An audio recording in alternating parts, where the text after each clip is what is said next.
Okay. So I quite like the sleek block capitals of the linguistic caption that you start with. I like the sense that there is a kind of pun where you've emphasised the red part of redemption. So you've got that kind of nice conflict which is shown in your colour choices. So you've got that binary opposition between red, which connotes ideas of danger, evil, excitement probably, with the kind of white, clinical, pure, sterile, white second part of the word emption. So that, I think that works quite well. So already, before I've even started watching this film, I've got all kinds of ideas about narrative in terms of binary opposition, and all that work by Levi Strauss is kind of, in terms of media codes and signs, you've got that red there, very bright red. It's not just a muted red, it's a very bright kind of racy red, which has got ideas of evil but also excitement. And then you've got that, again, the white clinical, and the black background too. So all those three colour combinations are classic colour combinations that certainly a Western audience would be able to read and start to make some sense of. So I think that's a good choice. Capitals too means to me it's important, and you've also got block capitals. So again, that's a sign of importance, isn't it? Take notice of them. So all of that I like. Come on. It's an interesting shot. In the background of your shot, you're clearly in a graveyard, and all of those crosses and gravestones indicate that. You've got a sense of winter because the leaves are treeless. And you've got a figure in an unusual position, looking contemplative, and we're wondering who he is. Why is he sitting in a cemetery? Is it a film associated with death or violence, or is it a film that's going to be kind of sad?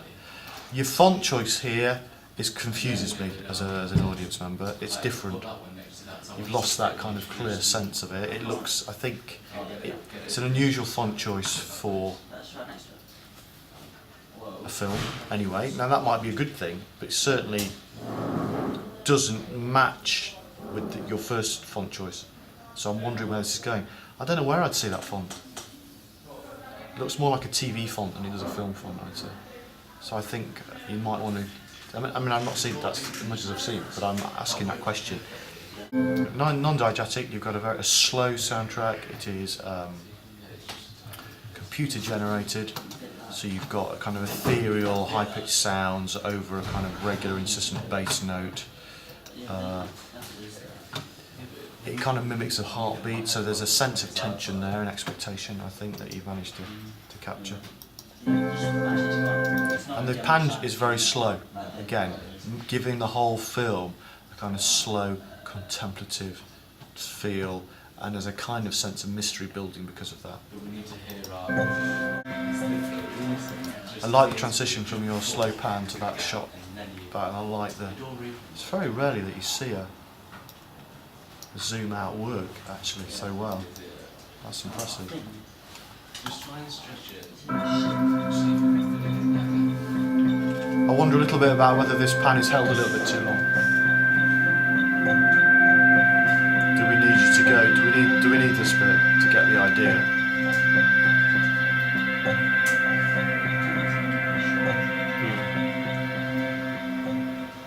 Just think, if you've said it, if we've got it, then move on. Yeah, that's what we're going to know about it. I'll get the job done.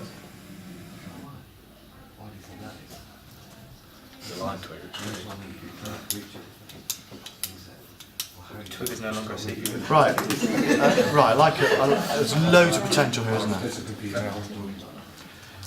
But the narrative, you need to be clear about the narrative. You know, what narrative are you establishing? What equilibrium are you establishing now for the rest of the 90 minutes? You've crammed a lot in, haven't you? Yeah. I think you need to just go for simplify it.